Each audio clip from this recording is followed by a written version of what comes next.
پیغمبری خوا صلی الله عليه وسلم دفرمي من حسن إسلام المرء تركه ما لا يعنيه لجواني روشتكاني مسلمانا ئەو شتەی کە پەیوەندی بەوەوە نییە وازی لێ دێنێ ئەو شتەی کە پەیوەندی بە تۆوە نییە و کاری تۆ نییە و لەم دنیا و لەو دنیا خوای پەروەردگار پرسیار لە تۆ ناکا بۆچی فڵان کەس وا بوو هەندێک خاڵ کەس هەیە نابێ بڵێ پەیوەندی بە منەوە نییە ئێستا جەنابەت تۆی بەڕێزی دایک و باوەک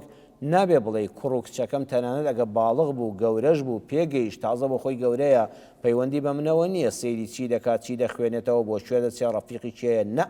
ئەو بابەتە ناکرێتەوە ئەوە مافی ئەوە نییە وەڵا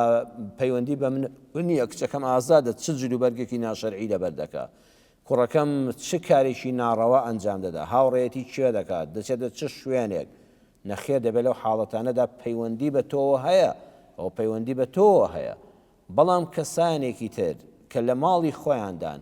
هەندێک تەسەڕوفات دەکەن لە چوارچێوەی ماڵی خۆیاندا تۆ بۆ نییە جاسووسی بەسەرەوە بکەی هەستی لێ ڕاگری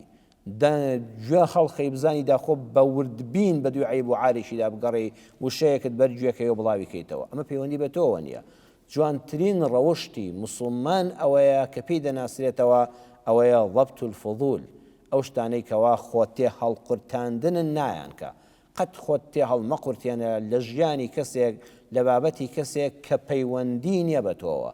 کە پەیوەندی بنیە بە تۆوە قاعیدەکەی ئەوەیە لە قیامەتە پەروەردگار لە تۆ ناپرسێتەوە بۆچی فڵان کەس بەو شێوەیە بوو